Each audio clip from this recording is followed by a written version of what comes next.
আসসালামু আলাইকুম। আজ আপনাদের দেখাবো কাঁচা আমের জেলি। এটা আপনারা ঘরোয়াভাবে তৈরি করে নিতে পারবেন অতি সহজভাবে। এটা আপনারা বাচ্চাদের টিফিন বা বড়দের নাস্তায় ব্রেডের সাথে পরিবেশন করতে পারবেন। চলেন দেখে নিই মূল রেসিপিটা। আমি কয়েকটা কাঁচা আম নিয়েছি, এগুলোকে ছিলে ভালোভাবে ধুয়ে নিব। এখন এগুলোকে টুকরো টুকরো করে কেটে নেব। আমি এগুলো টুকরো টুকরো করে কেটে নিয়েছি। একটা ফ্রাই প্যানে দিয়ে দিব পরিমাণ মতো পানি।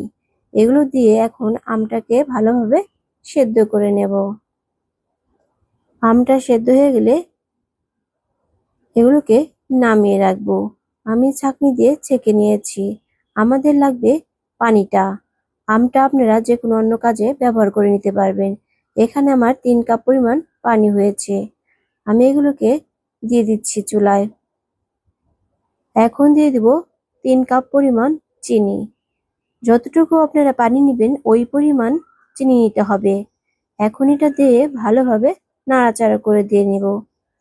ভালোভাবে নাড়াচাড়া করে চিনিটা গলে যাবে। এখন দিয়ে দিচ্ছি একটু ফুড কালার। আপনারা চাইলে দিতে পারেন, নাহলে স্কিপ করতে পারেন।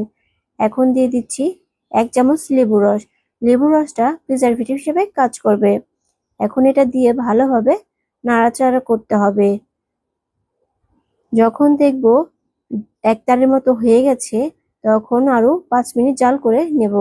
এটা এখন আমার হয়ে গেছে জেলিটা। এটা এখন আমি ব্রেড দিয়ে পরিবেশন করব। এটা অনেক মজার হয়েছিল জেলিটা। দেখতে যেমন সুন্দর লাগছে, খেতেও ভীষণ মজা ছিল।